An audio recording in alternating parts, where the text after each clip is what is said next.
Pozdrav svima! Prošli put smo se bavili onom, recimo, tehničkom stranom evidencije obrade, kako je organizirana po odjelima i sve to. Danas, međutim, idemo korak dalje, idemo dublje. Ajmo na trenutak zaboraviti sve tablice i stupce. U ovom našem malom vodiču istražit ćemo što je ta evidencija stvarno u praksi, što se u nju upisuje i, ono najvažnije, zašto je ona apsolutno srce našeg zakonitog i transparentnog rada. Cilj je da svi skupa shvatimo logiku koja stoji iza svega. Vidite, cijela priča se na kraju krajeva svodi na ovo jedno, naizgled skroz jednostavno pitanje. Što mi ovdje u zavodu stvarno radimo s osobnim podacima i koji je razlog za to? A evidencija obrade? To je naš službeni, dokumentirani odgovor. Odgovor koji moramo imati spreman u svakom, ali baš svakom trenutku. I baš zato je ključno da odmah na početku malo okrenemo ploču. Znači, maknimo iz glave sliku nekakve hrpe papira ili kompliciranog pravnog dokumenta. Evidencija nije samo još jedna birokratska obveza koju moramo odraditi reda radi. Ne, ona je puno više. Zamislimo je kao neku vrstu mape našeg rada. To je naš interni katalog koji precizno opisuje sve ono što mi stvarno radimo, a gdje se pojavljuju osobni podaci. Ili da to kažemo još jednostavnije, ako nam treba neka definicija za svaki dan, ona bi glasila ovako. Evidencija je popis naših stvarnih svakodnevnih zadataka. Znači, ne onoga što piše u nekim pravilnicima, nego onoga što mi radimo iz dana u dan. To je zapravo stvarni život našeg zavoda pretočen u jedan dokument. A što je to točno taj stvarni rad? Pa, to je sve ono što radimo svaki dan. Od zaprimanja pacijenata i njihovih uzoraka, preko vođenja evidencija o nama samima, zaposlenicima, pa do organizacije edukacija, odgovaranja na upite građana ili suradnje s vanjskim partnerima. I pazite sad, čim se u bilo kojem od tih poslova pojavi ime i prezime, OIB, e-mail, telefon ili naravno podatak o zdravlju, bum, to je obrada osobnih podataka i to mora biti zabilježeno. U redu. Ajmo sad zaroniti još dublje. Uzet ćemo jedan skroz konkretan plastičan primjer da vidimo kako točno sve ovo izgleda u praksi. Zamislimo jednu skroz uobičajenu situaciju. U jedan od naših odjela dolazi osoba zbog neke usluge. I što mi radimo? Prvo, naravno, prikupljamo podatke. Ime i prezime, datum rođenja, kontakt, a vrlo često i one osjetljive podatke o zdravlju. Zatim, sve te podatke unosimo u naš informacijski sustav, da bismo mogli obaviti posao. I na kraju, kad je usluga pružena, ti se podaci čuvaju neko određeno vrijeme, kako nam već propisi nalažu. Sad, pazite, tu dolazimo do ključne poante. Sva tri koraka, znači prikupljanje, unos i čuvanje, sve to zajedno čini jednu jedinstvenu obradu. U evidenciju, dakle, ne upisujemo svaki klik mišem ili svaku sitnicu. Ne, mi opisujemo cijeli taj proces kao jednu smislenu cjelinu, kao jednu priču. I baš to je ono što evidenciji daje i logiku i svrhu. Dobro, sad kad kužimo što je to obrada, ajmo vidjeti kako se to preslikava na onaj obrazac. Jer kad ispunjavamo evidenciju, mi zapravo ne popunjavamo slijepo neke kućice. Ne, mi odgovaramo na nekoliko vrlo jednostavnih i skroz logičnih pitanja. Prvo i osnovno pitanje glasi, čije podatke uopće imamo? Jesu li to podaci naših pacijenata ili ispitanika u nekom istraživanju? Jesmo li to možda mi sami kao zaposlenici ili su to građani koji nam šalju upite, vanjski suradnici? Znači, ključno je da točno znamo o kome pričamo. Drugo pitanje, logično, slijedi iz prvog. Koje točno vrste podataka koristimo? Je li to samo ono osnovno, ime i prezime? Ili imamo i kontakt podatke, tipa e-mail i broj telefona?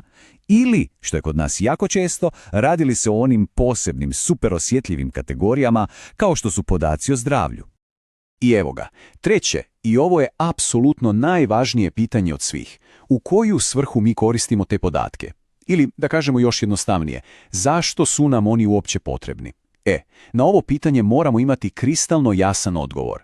Jer ako nam je teško objasniti svrhu, ako moramo nešto nagađati, to je alarm. To je znak da nešto u procesu moramo dobro preispitati. I na kraju imamo još dva povezana pitanja. Koliko dugo uopće čuvamo te podatke i, što je jednako važno, tko točno ima pristup tim podacima? I tu je jedna stvar bitna. Odgovor nikada, ali baš nikada ne smije biti svi. Pristup moraju imati samo i isključivo one osobe kojima je to apsolutno nužno da bi obavile svoj posao. Točka. I vidite, upravo u ovim pitanjima leži prava snaga evidencije. Ona nas na neki način tjera da razmišljamo proaktivno. Pomaže nam da unaprijed poslužimo svoje procese i predvidimo rizike, umjesto da trčimo i gasimo požare tek onda kad se neki problem već dogodi. Da bi ovo sjelo do kraja, ajmo proći još jedan vrlo čest plastičan primjer. Nešto s čim se mnogi od nas susreću. Organizacija, edukacija. Recimo da naš odjel organizira neku edukaciju. Što je prva stvar koju napravimo? Pa popis polaznika, naravno. I u taj popis upisujemo ime i prezime, ustanovu iz koje osoba dolazi i e-mail adresu. Te podatke onda koristimo da bismo organizirali cijeli događaj, da bismo poslali materijale i na kraju da bismo izdali potvrde o sudjelovanju. I da, pogodili ste, i to je obrada osobnih podataka koja mora imati svoje mjesto u evidenciji. Znači, u evidenciju nećemo upisati samo Excel tablica s polaznicima. Ne. Opisat ćemo cijeli proces, da vodimo popis polaznika, da to radimo u svrhu organizacije edukacije, da pristup imaju samo organizatori i da se podaci čuvaju, recimo, godinu dana. A zašto je to toliko važno? Pa zato što ako nas za 6 mjeseci netko od tih polaznika pita, čekate, zašto vi imate moje podatke, mi imamo spreman, jasan i dokumentiran odgovor. S obzirom na prirodu posla kojim se bavimo, moramo sad staviti poseban naglasak na jednu iznimno važnu i osjetljivu kategoriju podataka. Kod nas u zavodu mi svakodnevno radimo s podacima o zdravlju. To su po zakonu posebno osjetljivi osobni podaci i s njima moramo postupati s najvećim mogućim oprezom.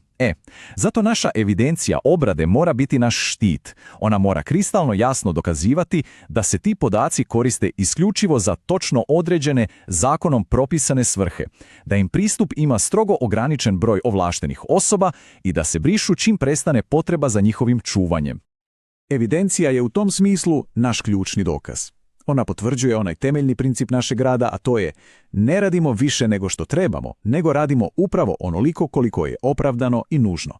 To je srž odgovornog postupanja s podacima. I time polako dolazimo do poante koja sve ovo povezuje. Evidencija obrade, kao što sad vidimo, stvarno nije dokument koji ispunjavamo samo da bismo zadovoljili neku formu. Ona je temelj na kojem gradimo nešto puno veće, a to su povjerenje i transparentnost.